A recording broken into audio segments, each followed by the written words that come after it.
My name is Dana Sisko, and I'm 34 years old, and I have spent most of those years being the quietest person at every family dinner and the only one who ever picked up the check. Last Saturday morning, before my coffee had even finished brewing, my sister texted me, "Wire me $7,200 for my daughter's sweet 16."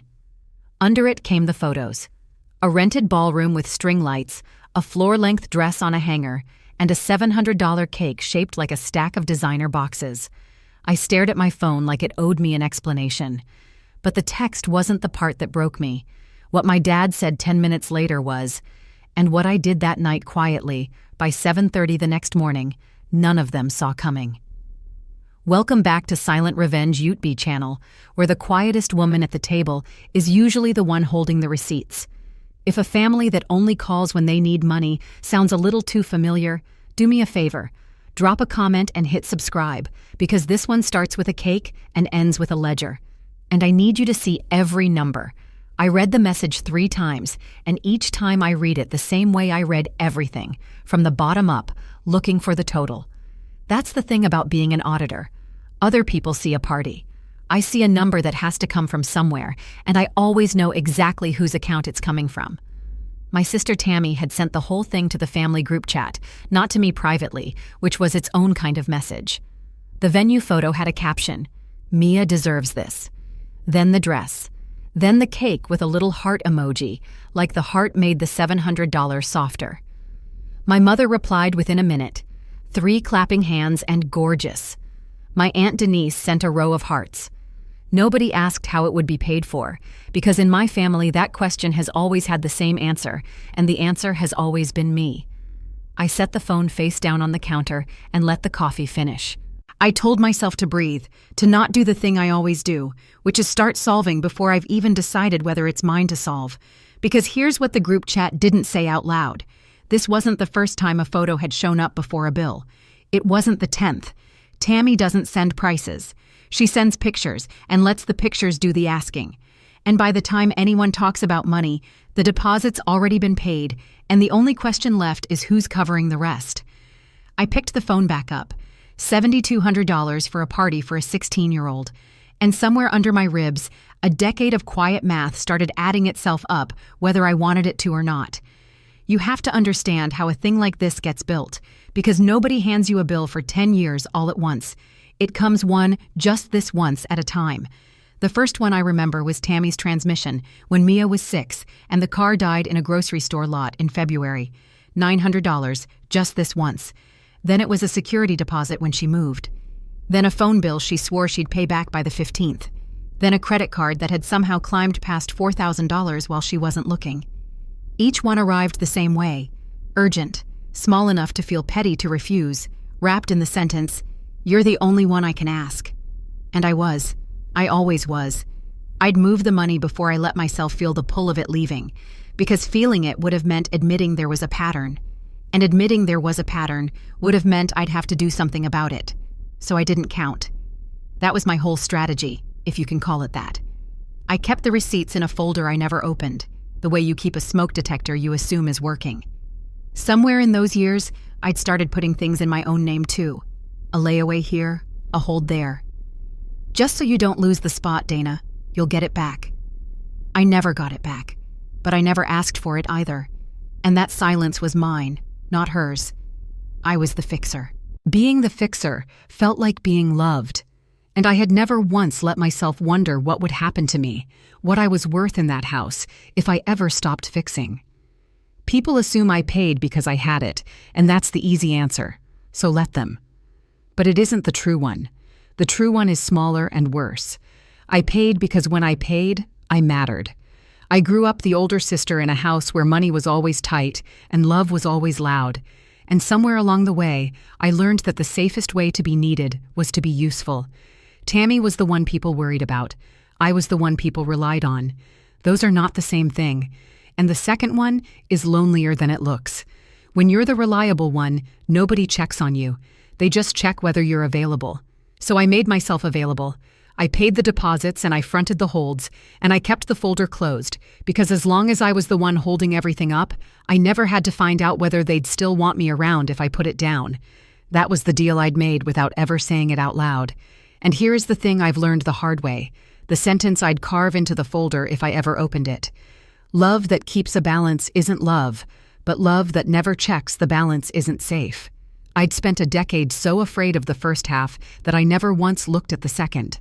I told myself checking would be cold, counting would be cruel, real families don't audit each other. And a family that had raised me to believe exactly that was about to send me a bill for $7,200 and call it a birthday. The timing is what nobody in my family knew because I hadn't told them.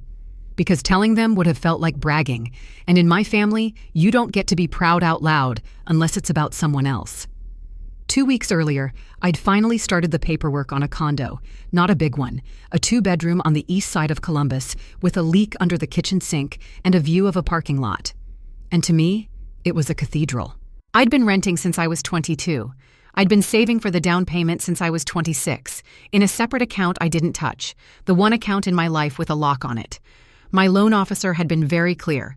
Keep the reserves where they are, don't take on new debt, don't move large sums around before closing. In other words, don't do the exact thing my family had trained me to do on command.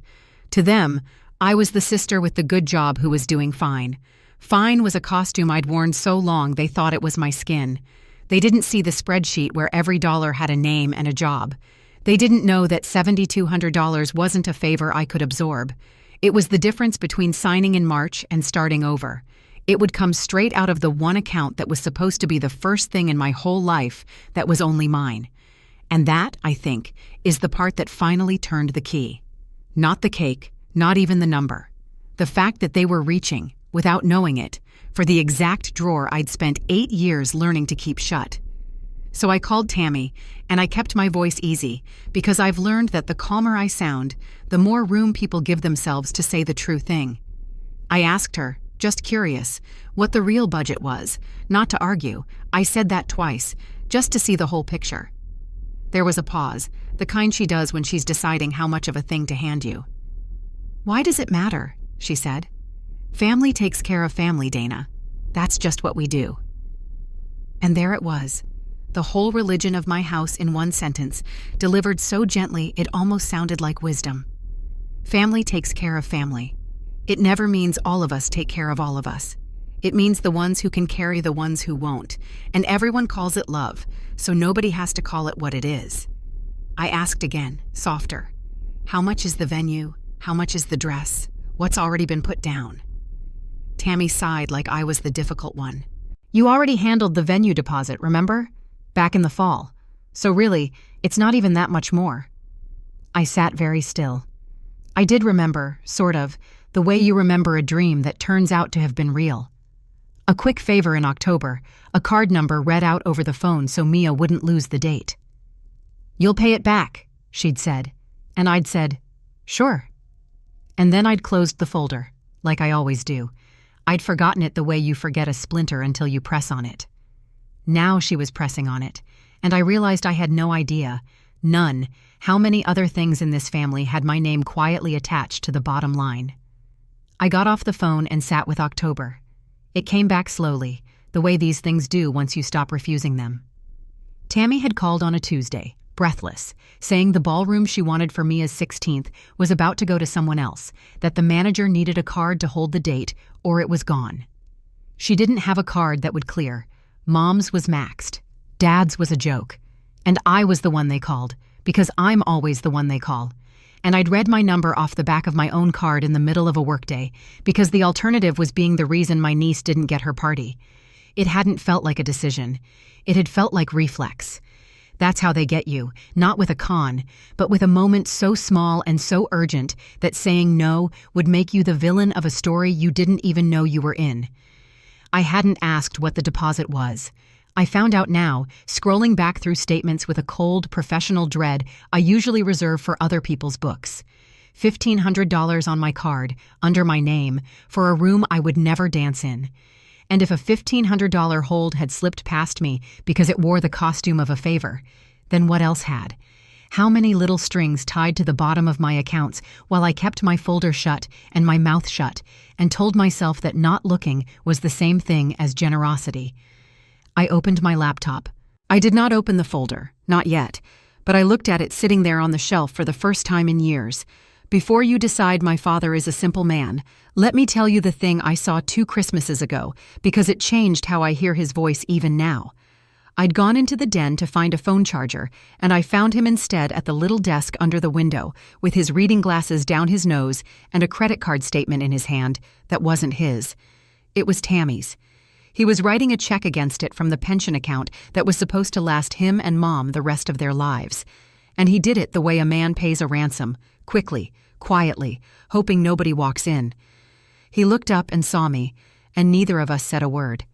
He just slid the statement under a magazine, and I backed out, and we have never once spoken about it.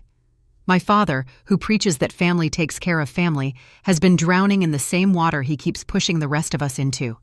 He wasn't the author of the rule. He was its oldest and most faithful servant. He'd been raised in a house even poorer than the one he raised us in, where the only way anyone said "I love you" was by handing over money they couldn't spare. And he'd carried that language into every year of his life, like it was the only one he spoke. He is not cruel. He is afraid. He believes all the way down that the day the checks stop is the day his children stop coming home. And knowing that made what he said to me 10 minutes after the cake text land even harder, because it came from a man who was already sinking, reaching for me to hold him up. That Saturday afternoon, I decided that this time would be different. And I want to be honest about how small that decision felt. It wasn't a lightning bolt. It was a woman at a kitchen counter telling herself, for maybe the 40th time, that she was finally going to ask the hard question out loud. I'd made this decision before. I'd made it after the transmission, and after the security deposit, and after the phone bill. And every single time, the family had found the exact soft spot under my ribs and pressed until I moved the money. But something about the cake, about the word wire, about the flat expectation of it, like I was a service, not a sister, had shifted something. I opened the group chat. I started typing. I didn't type no, because I'd learned no just starts a fight you lose slowly. I typed a question instead. I asked to see the full budget itemized before anyone talked about who was paying what. Reasonable, the kind of thing I'd say to a client, the kind of thing any adult should be able to say to another adult without the ground opening up. And then I sat there with my thumb hovering over the little blue arrow, and I felt the whole architecture of my life lean against that button. Send it, and I stop being the reliable one. Send it, and I find out at last whether they love me or just my availability. My thumb hung there for a long time. Outside, a neighbor's dog barked at nothing. My coffee went cold. And then I pressed it, and the message went out to all of them at once.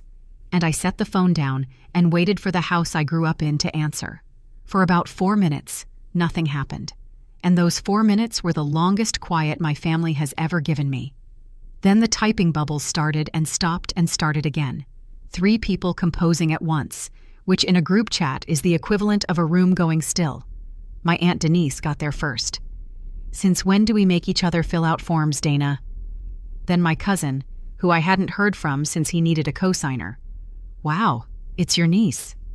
Then Mom, the peacemaker, threading the needle the way she always does. I'm sure Dana didn't mean it like that. But I had meant it like that. That was the whole problem.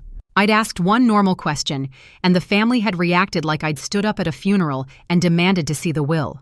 Nobody answered the question, you'll notice. Nobody sent a budget. In my family, a request for a number is never met with a number. It's met with a feeling aimed directly at your conscience, because the entire system depends on you never actually being allowed to look at the math. Family helps family. Don't make it weird. It's your niece. Each message was another hand on my back, guiding me gently toward my checkbook. And every one of them believed sincerely that they were the ones being reasonable, and I was the one being cold. That's what I finally understood, watching those bubbles bloom. They weren't lying to me. They'd been raised on the same rule I had. And to them, I wasn't asking a fair question. I was breaking a sacred one. I put the phone in a drawer, went for a walk I don't remember taking, and came back to 11 new messages and one from a number that made my stomach drop. The venue. I'll get to the venue's message in a minute, because first Tammy escalated, and I need you to see how she did it, since it's the most honest thing about her. She didn't argue budgets. She went straight for the softest target in the room. A photo landed in the chat. Mia standing in a fitting room mirror in that floor-length dress, one hand on her hip, trying to look happy for the camera and not quite managing it.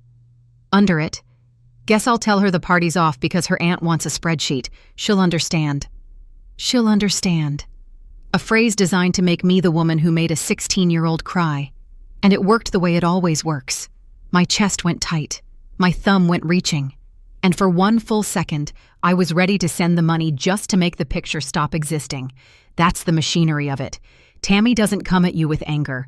She comes at you with a child, because a child is the one thing I have never in my life been able to say no to, and she knows it, and she has always known it. But somewhere in that tight-chested second, the auditor in me did what she's trained to do, which is refuse to sign anything just because someone's rushing me. I looked at the picture again, not at the dress, at Mia's face.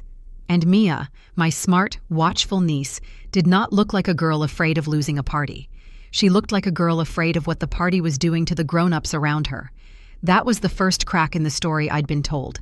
And it was the moment I stopped asking whether I could afford the party and started asking who this party was actually for. I drove out to Millage the next morning to see my mother, because I thought if anyone would stand with me, it was her. And I want you to understand, I really believed that right up until the moment I found out otherwise. Millage is about 40 minutes from my apartment, a small town with one good diner and a lot of empty storefronts, the kind of place where everybody knows whose kids turned out fine. My parents still live in the house I grew up in. I let myself in, and Mom was at the sink, and before I'd even sat down, she said without turning around, "I saw the chat." I told her I wasn't trying to hurt anyone. I just couldn't keep doing this.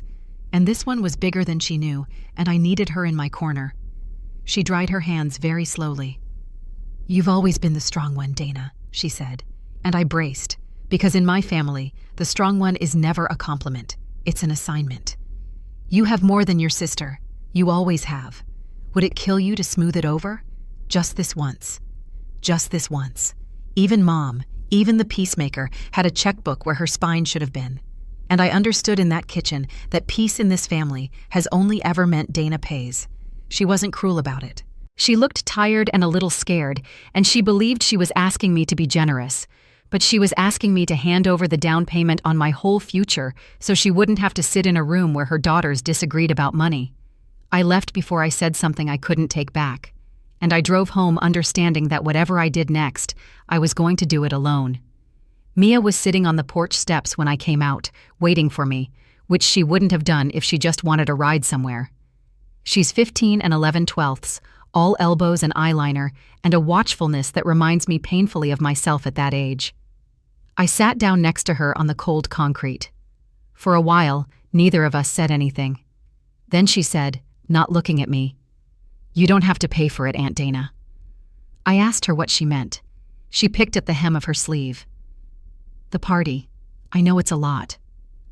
I heard Mom on the phone. She told me she didn't even want the ballroom. She wanted a bunch of her friends and a backyard and the string lights maybe, but not the 400-person guest list her mother had built out of aunts and cousins and Mom's co-workers, none of whom Mia had ever met. "It's not really for me," she said, and she said it flatly, the way you say a thing you've known for a while and finally stopped hoping wasn't true. My niece had figured out at 15 what it took me 34 years and a folder full of receipts to name. The party wasn't about her birthday. It was about my sister needing to prove to a family that measures love in money that she loved her daughter the most, and Mia was going to be the excuse for a bill she never asked for. I put my arm around her, and she let me, which she almost never does anymore. And sitting on those cold steps, I made a different decision than the one I'd driven out with. I wasn't going to protect the party. I was going to protect the kid. And those, I was starting to understand, were two very different things. That night, I couldn't sleep, so I did the thing I'd been avoiding for 10 years. I took the folder off the shelf. If your phone only ever lights up when someone needs a check, you already know exactly what this feeling is. That particular dread of finally adding up a thing you've spent years making sure you never had to look at. Tell me in the comments, have you ever been the one who always pays? And then stay with me, because subscribing is how you find out what the total turned out to be. The folder was thick. Bank statements, screenshots, a few handwritten IOUs from years back, when Tammy still bothered to pretend. I made coffee at midnight like a much younger woman, and I opened a fresh spreadsheet, because a folder is a feeling, but a spreadsheet is a fact, and I was done having feelings about this. Column A, the date. Column B, what it was for. Column C, the amount. Column D, paid back. And column D was going to be very lonely. I started at the transmission, February, 8 years back, $900, and I worked forward one line at a time, refusing to let myself round, refusing to let myself soften a single figure. The security deposit, the phone bills, plural, the credit card check I'd written the summer Mia broke her arm, the loan for the car that became a different car, the venue hold in October, line after line after line, each one small, each one wrapped in the same urgent kindness, each one closing my folder a little tighter. Around 1 o'clock in the morning, I stopped typing and just looked at the running total in the corner of the screen. And for a long moment, I could not make my hand move to scroll down and see the rest. The number, when I finally let myself see all of it, was $41,000, $460, over 10 years and change. Not $1 of it in column D. I sat in the blue light of the screen, and I did not cry, because crying was a feeling, and I'd retired those for the night. I just looked at it. $41,000 is a used car paid in cash. It's 2 years of a kid's college. It's most of a down payment on a 2-bedroom with a leak under the sink. I had given my family a house I would never live in, one $900 emergency at a time. And I had done it so quietly that they had genuinely come to believe the money simply appeared, the way rain appears, the way I appeared whenever they called. And here is what the ledger taught me that no amount of feeling ever had. I had not been helping them. Helping has an end. Helping makes someone stronger and then steps back. What I'd been doing had no end built into it, because I'd never wanted it to end. An ending would have meant finding out who I was to these people when I wasn't paying. I'd been funding a way of life and calling it love, and they'd been accepting it and calling it the same thing, and the word had covered for both of us for a decade. Love that keeps a balance isn't love, but love that never checks the balance isn't safe. I finally understood the whole sentence, standing in my kitchen at 1 o'clock in the morning, looking at the safest number I'd ever been afraid of. And I knew, the way you know a diagnosis is right even before the doctor finishes the word, that the question was no longer whether I could keep paying. The question was what I was going to do with $41,000 worth of proof. There was one more thing the spreadsheet showed me, and it was the thing that changed everything from a grief into a plan. As I'd rebuilt the last year line by line, I'd had to pull up the actual contracts to get the amounts right. And that's when I saw whose name was on them. The venue hold, $1,500, was on my card, in my name, under a confirmation number that ended in my initials, because I'd read it out myself. But it wasn't only the venue. The cake, Tammy had put a deposit down at a bakery in October, and when the first card declined, she'd texted me in a panic, and I'd given her mine, just for the hold. $300, my card. And the dress, the $400 dress in the fitting room photo, was on a layaway plan at a boutique. And the plan was in my name too, because of course it was. Because, you have better credit, Dana, they'll approve you. I sat back in my chair. For 10 years, I had felt like the family's wallet. Passive, opened on demand, a thing that money went out of. But a wallet has no power. A signatory does. And somewhere in the fog of a decade of favors, I had become the person legally attached to the very party I was being ordered to fund. The holds were mine to place, which meant, I realized slowly, with the cold, clean feeling of a column finally balancing, that the holds were also mine to release. I hadn't just been paying for their choices. I'd been standing between them and the consequences of their choices. My name, the only thing holding the whole delusion together, and a name you gave without meaning to is a name you can take back. Before I did anything drastic, I tried the reasonable thing, because I need you to know I gave them a door before I ever touched a lock. The next day, I sent Tammy a real message, a calm one, the kind I'd have sent a client whose numbers didn't add up. I told her I loved her, and I loved Mia, and I wanted Mia to have a good 16th. And then I offered something I thought was more than fair. "Let's sit down together," I said, "the two of us, and build an actual budget, something Mia would love that we could both afford. I'll contribute a set amount, a real named number, out in the open, and we plan the rest honestly, on paper. No more surprise deposits, no more holds that turn into whole parties. Just two sisters and a spreadsheet, deciding together." I read it over twice before I sent it, and I remember feeling almost hopeful because it was the most honest thing I'd said to my sister in years. It wasn't a no, it was a different kind of yes, the kind with edges, the kind that could actually hold weight. I offered to be generous on purpose instead of by ambush. I thought maybe if she could just see that I wasn't refusing her, only refusing the fog, we could build something real out of this mess. I hit send, and then I did what I always do after I put my whole chest into something. I waited, and I told myself not to expect the worst, because for one more night, I still believed the problem was that they didn't understand me. It hadn't occurred to me yet that they understood me perfectly, and that a budget to my family wasn't a solution. It was an insult. Tammy called me instead of texting, which she only does when she wants me to hear her voice break, and her voice broke right on schedule. "So that's it," she said. "I'm a line item now, your own sister." I told her that wasn't what I'd said. I'd said the opposite. I'd said, "Let's plan it together." "Oh, together," she repeated, like the word tasted bad. "You want a meeting? You want me to justify my daughter's birthday to you like I'm applying for a loan?" And there it was, the whole difference between us laid bare on a phone line. To me, a budget was respect. It meant I took her seriously enough to plan with her. To her, a budget was an accusation, proof that I saw the family the way I saw my clients, as columns to be balanced instead of people to be loved. "Real families don't do this," she said, and she was crying now. Actually crying, not the performed kind. "Real families don't count."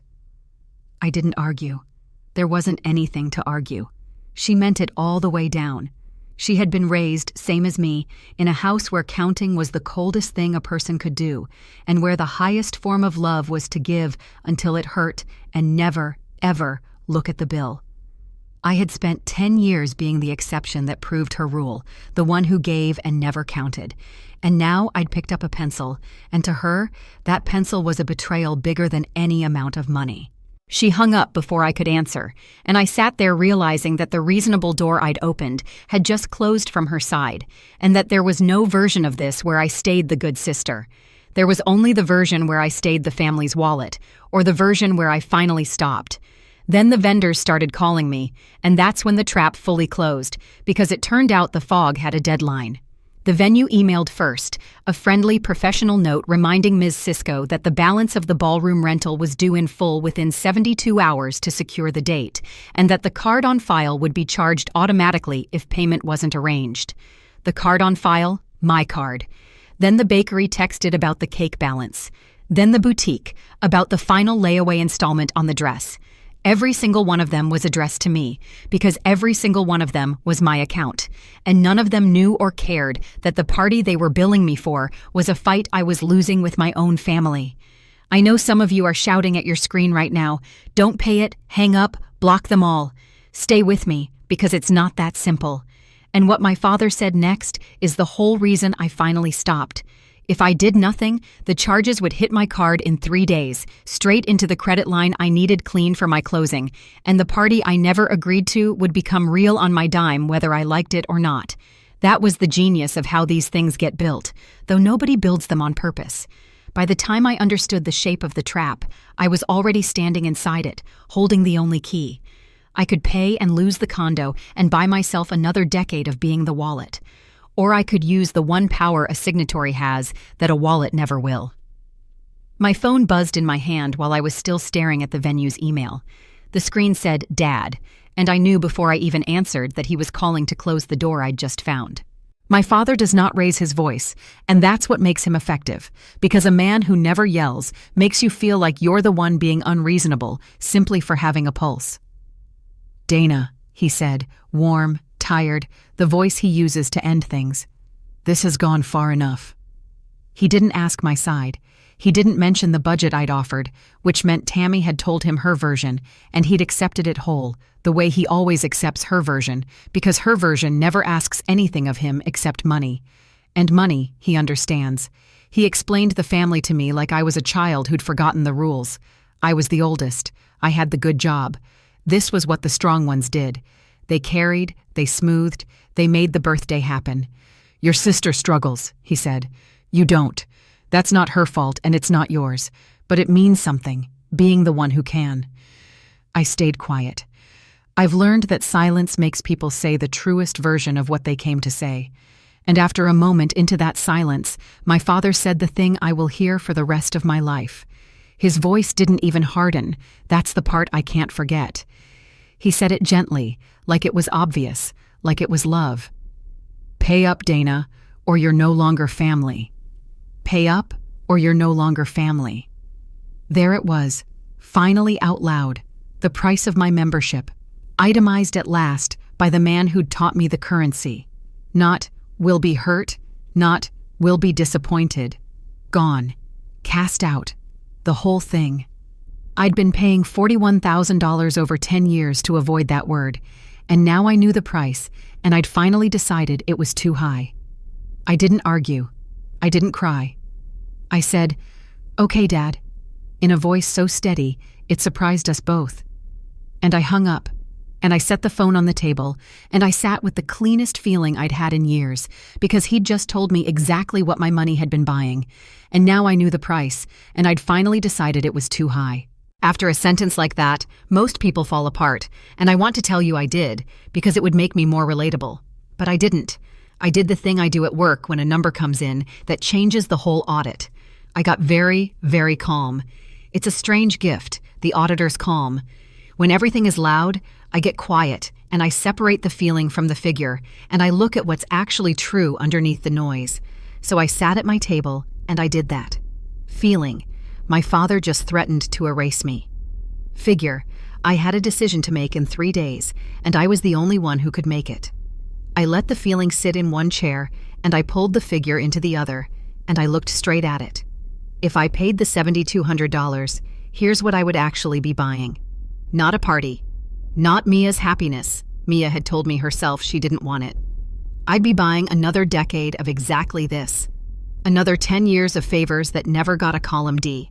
Another folder that never got opened. Another late-night spreadsheet somewhere down the line with a number even bigger and lonelier than $41,000. My father hadn't threatened me.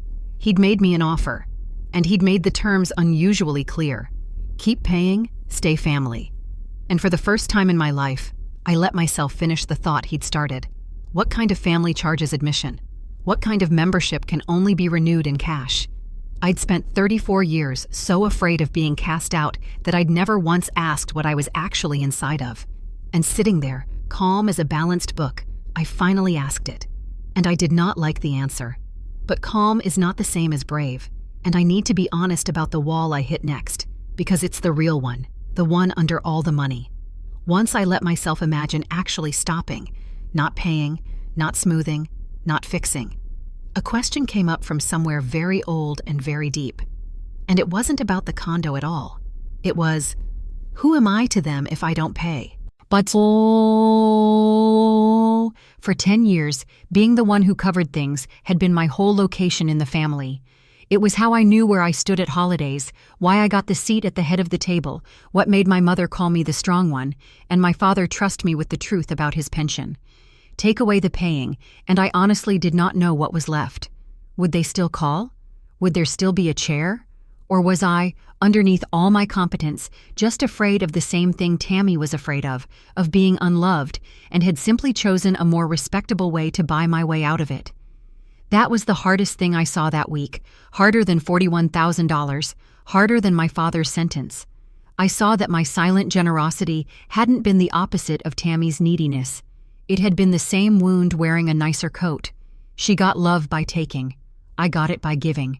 Neither one of us had ever once believed we could just be loved plainly, for nothing, without a transaction attached. And the only way I was ever going to find out whether these people wanted me, and not just my money, was to take the money off the table and see who was still standing there. It was the most terrifying audit I'd ever run, and the only account being examined was me. So I went back to the one place I actually trust, which is the fine print, and I read every contract line by line the way I should have read them the day I signed. The venue agreement was clear. The holding deposit secured the date, and the balance was due 72 hours before the event, or upon written demand, whichever came first, and the vendor could cancel with forfeiture of the deposit if the balance wasn't paid. In plain English, I could still cancel. The date was held by my card, which meant the reservation lived or died by my authorization, and if I called before that balance posted, I could release it. I'd lose the $1,500 deposit I'd already sunk in October. That money was gone either way, but I would stop the rest of the venue balance from ever leaving my account. The cake was the same, deposit forfeited, balance stopped. The dress layaway, I could simply stop, forfeiting what I'd put down and owing nothing more. Add it all up, and the holds in my name came to right around the $7,200 my sister had ordered me to wire. I'd just be the one deciding it stayed in my account instead of hers. There was one catch, and it's the reason I couldn't just sleep on it like a sensible person. The venue's 72-hour clock was already running, and their email said the balance would auto-charge the card on file when it expired. If I waited even one more day to think about it, the decision would be made for me by a billing system that didn't care about my family at all. This was the part outside my control, not whether I could act, but how little time I had to. I could stop this, but only tonight. Not tomorrow. Not after one more conversation. Not after one more attempt to be understood. Tonight, or the party became mine forever. I set the contract down. I looked at the clock. It was almost 11. And I picked up the phone. Before I dialed, I made myself sit with the real cost, because I'm not reckless, and this was going to cost me something no spreadsheet could show. It wasn't the deposit. I'd already made peace with losing that. It was this.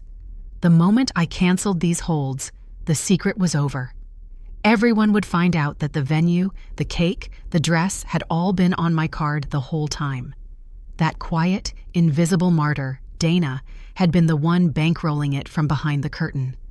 The mask would come off, not the mask of the villain, the mask of the saint. For 10 years, I'd hidden how much I paid, and I'd told myself I hid it out of humility. But that wasn't the whole truth.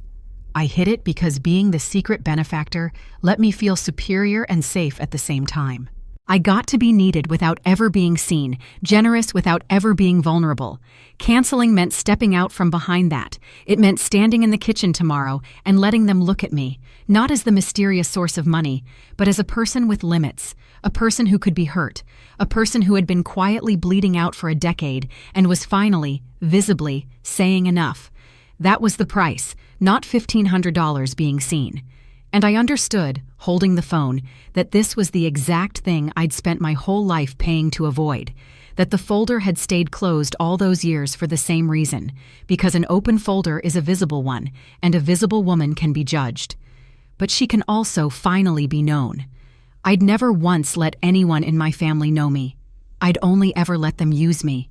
And it was time, at last, to find out which one they'd actually wanted. At 11:04 on a Tuesday night, I called the venue's after-hours line, and a bored young man named Kevin answered. And I want you to know that the biggest turning point of my life happened in a conversation with a Kevin who was clearly eating something. I gave him the confirmation number. I gave him my name, the name on the card, the name on the hold. And then I said the sentence I'd been walking toward for 10 years and $41,000. I need to cancel it all. He asked if I was sure. I said I was. He read me the terms. The deposit was non-refundable. The reservation would be released immediately. The date would go back on the open calendar. I said I understood. I authorized it. He typed for a moment, and then he said, "Okay, ma'am, that's canceled. You'll get a confirmation email." And he went back to his sandwich, and just like that, the ballroom was gone. I called the bakery's line and left a message canceling the cake. I logged into the boutique account and stopped the layaway. 3 actions, maybe 11 minutes total, and a decade of a certain version of me ended in the time it takes to microwave dinner. I set the phone down on the table. My hand was shaking, which surprised me, because inside I felt strangely, enormously still. The stillness of a thing that has finally stopped being carried. I had just lit a fire I couldn't put out in a family that would call it arson. By morning, they would all know there was no more smoothing this, no more fixing, no more quiet. The folder was open now, and it was open in front of everyone. And for the first time in my adult life, I had no urge whatsoever to close it. I did one more thing before I let myself sleep, and it was the calmest, coldest, kindest thing I've ever typed. I opened the family group chat, the same one where the cake had arrived 2 days before, and I wrote them a single, level message. I told them that the holds I had placed, the venue, the cake, the dress, I had canceled tonight because they were in my name and I could no longer keep them there. I told them I loved Mia and I was not going to explain myself over text. And I said I'd be at Dad and Mom's house at 7 the next morning, and if they wanted to talk to me about any of it, that's where I would be. Then I printed the spreadsheet. All of it. Every line. 10 years. $413.60. Column D, exactly as the day I'd built it. I put the pages in a plain manila folder, the same folder, actually, that I'd finally emptied, and I set it by my keys so I wouldn't forget it in the morning, though there was no chance I'd forget it. I wasn't bringing it to shame anyone. I want to be clear about that, because it matters. I was bringing it because I was done being the only person in the family who knew the truth. For a decade, I'd protected them from a number. Tomorrow, I was going to set that number on their kitchen table and let it be as true for them as it had always been for me. I turned off the light. I did not sleep much, and somewhere out in Millage, a venue's automated system was already sending a cancellation notice that would land in my sister's inbox at exactly the wrong or exactly the right time. By 7:30 the next morning, they would all know. I got to my parents' house at 6:50 because I have never once been late to anything, and I sat in the driveway drinking gas station coffee and watching the kitchen light come on. Tammy's car was already there. Of course it was. She'd have driven over the second she got my message to strategize with Dad, to get ahead of me the way she always does. I gave myself one more minute in the car, then I picked up the folder and I walked in. And I had barely gotten the door closed behind me when Tammy's phone lit up on the kitchen table, screen up, and I watched all of us read it at the same time. An email. Subject line: "Your reservation has been canceled." The timestamp said 7:28. Tammy grabbed the phone. Her face did something I'd never seen it do, a whole weather system of confusion and dawning horror crossing it in about 2 seconds. "What is this?" she said, not really a question. "The venue canceled. It says the reservation's been released." She looked up at me, and Dad looked up from his coffee, and Mom froze at the counter with a dish towel in her hands. And for one long, suspended moment, the whole kitchen held still while the truth arrived on a 7:30 timestamp, exactly the way I'd known it would. "Dana," my father said very slowly, "what did you do?" I set my keys down. I set the folder on the table, unopened, squared to the edge, the way I square everything. And I said, in the calmest voice I own, "I canceled the holds that were in my name. All of them, last night." The kitchen erupted. But I want you to notice something about that moment, because I noticed it even as it was happening. I was the only person in that room who wasn't afraid. For once, for the first time in my life in that house, I already knew every number on the table, and they were only just finding out there had been a table at all. Tammy came at me first, and she came the way she always does, loud and wet and certain, and I let her. "You ruined it," she shouted. "You waited until the last second, and you ruined your niece's birthday to make some kind of point. Because you're bitter, because you're alone, because you can't stand to see anybody happy." My father stood up. "That's enough, both of you." But he was looking at me when he said it, not her. And I understood that in this kitchen, both of you has only ever meant me. Mom was already crying, saying my name like a plea. "Dana, honey, we can fix this. We can still fix this." And that word, fix, in my mother's mouth, was the last little push I needed, because I knew exactly who "we can fix this" meant. It meant me.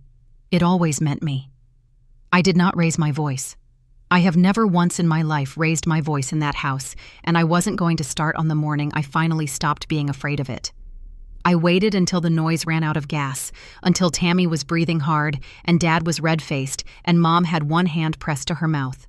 And then I put 2 fingers on the manila folder, and I slid it to the center of the table. "Before anyone says another word about fixing," I said, "I want everyone to see what we've actually been fixing for 10 years. Nobody touched it, so I opened it myself.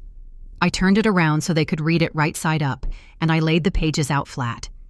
10 years of my family's love rendered in a currency they'd sworn we never counted in. Love that keeps a balance isn't love, I'd told myself for years. But love that never checks the balance isn't safe. I'd finally checked. And here was the number that had been hiding inside the word this whole time. $460, 1 empty column D. And 4 faces going pale in a kitchen that had spent a decade insisting we were the kind of family that didn't keep score. Here is the part where I could have won and lost the whole war in a single sentence, and I want you to understand, I felt both roads open in front of me at once. I could have closed the folder. I could have said I was sorry, that I'd overreacted, that I'd cover the $7,200 one last time, and we'd forget this ever happened. And the relief in that kitchen would have been instant. And I'd have gotten to keep my chair and my title and my father's approval. And I'd have walked out still the strong one, still the good daughter, still the wallet. That road was right there. It would have cost me everything real and given me back everything comfortable. I didn't take it. Instead, I looked at my sister, whose face was wrecked, and I said the truest thing I know. "Tammy, I paid for all of it. The venue, the cake, the dress. Those were on my card, in my name, this whole time. And every line on these pages is me too. I'm not showing you this to hurt you. I'm showing you because I love you too much to keep lying to you about what I've been doing." My father made a sound like he wanted to speak, and I kept going, still quiet, still steady. "And I'm not canceling because I stopped loving Mia," I said. "I'm canceling because I finally started." That was the sentence that cost me. I watched it land on all of them. My mother's face crumpling, my father turning away, Tammy's mouth opening with no sound in it, and worst of all, Mia, who had come down the stairs at some point and was standing in the doorway hearing all of it, her eyes filling. And I did not take it back. That was the choice, not the cancellation, the not taking it back. Every cell in my body, 34 years of training, screamed at me to soften it, to fix their faces, to make the pain stop the way I always make the pain stop. And I stood there and let them hurt, because the alternative was to keep us all sick and call it peace. I won, and I felt every ounce of what it cost. When I finally spoke again, it wasn't to apologize, and it wasn't to twist the knife. It was to draw the line I should have drawn 10 years and $41,000 ago. "I'm not doing this anymore," I said. "No more surprise deposits. No more holds in my name. No more finding out I paid for something after I've already paid for it." I looked at Tammy. "But I'm not walking away from you either. If you want, you and I can sit down, really sit down, and build something for Mia we can both afford. I'll put in a real number on the table where you can see it. Not under it. Never under it again." Tammy didn't answer. She was still too far inside her own hurt to hear that I was offering her something better than money, which is the truth, and a version of me that would actually last. My father walked out the back door and let it slap shut behind him. And I let him go, because I finally understood he wasn't storming off in anger so much as fleeing something that scared him, a daughter he could no longer buy peace from in a language he'd never learned any other way to speak. My mother sat down heavily and put her face in her hands. It was not a happy ending. I want to be honest about that. Nobody hugged me. Nobody said I was right. I had walked into that kitchen and set down a truth, and the truth had done what truth does, which is not comfort, but clarity. And as I stood there in the wreckage of a morning I'd chosen, I felt something I had genuinely never felt in that house in 34 years. I felt like I was standing in it as myself, not as the wallet, not as the fixer, not as the strong one. Just Dana, finally and expensively, just me. The weeks after were quieter than I expected, and lonelier, and I won't pretend they weren't. My father didn't call for a month, and when he finally did, it was about something else entirely, and neither of us mentioned the kitchen, which is the closest thing to a truce men like my father know how to offer. 2 of my aunts stopped speaking to me altogether. The family telegraph had done its work, and I was, in certain living rooms now, the daughter who abandoned her family over money. I let them think it. I've learned you cannot correct a story in a house that needs you to be the villain. But here is what else was true. My savings sat exactly where they were supposed to, untouched, whole. My loan closed in March. I signed the papers on the two-bedroom with the leak under the sink and the view of the parking lot, and I stood in the empty living room afterward and cried, finally, not from grief, but from the strange vertigo of a future that was actually mine. Tammy scaled the party down to a backyard with string lights and about 30 of Mia's actual friends. And by every account, it was the best night of that kid's whole year. She didn't invite me. That's a wound I'm still letting heal at its own speed. But Mia texted me a photo from it. Just the two of us weren't in it. Just her and her friends under the lights, laughing. And the caption said, "Wish you were here." I hadn't paid for a single thing at that party, and it was, without question, the most love my family had ever managed to make out of the least money, which was, I was beginning to understand, the entire point I'd spent $41,000 never quite learning. The text that told me it had all been worth it came 4 months later, from Mia. She'd gotten a part-time job at the movie theater, and she'd opened a savings account, her first, and she wanted to know, could Aunt Dana show her how to make one of those spreadsheets? Because there was a school trip she was trying to plan, and she wanted to figure out the real number before she asked her mom for anything. I read that text standing in my own kitchen, in my own condo, and I had to sit down on the floor, because that was the whole thing. That was the chain breaking one link early enough to matter. Mia was going to grow up knowing that love and a budget are not enemies, that you can look straight at a number and still be generous, still be kind, still be family, that checking the balance is not the opposite of love, it's what love does when it plans to stick around. Tammy called that same week, and for the first time in longer than I can remember, it wasn't about money at all. It was just my sister saying she'd been thinking about me. We're not fixed. We may never be all the way fixed. But love that keeps a balance isn't love, and love that never checks the balance isn't safe. I finally know how to hold both. And so, God willing, will Mia. If you've ever been the family ATM, the one who always pays, the one they only call when the card declines, then you already know the truth. It took me $41,000 to learn. The text, the cake, the ultimatum, the one call at midnight. Sometimes the most loving word in the whole language is no. If this story reached something in you, share it with the person who needs to hear it. Tell me in the comments about the last time you finally said no, and subscribe to Calm Drama Stories so you never miss the next one.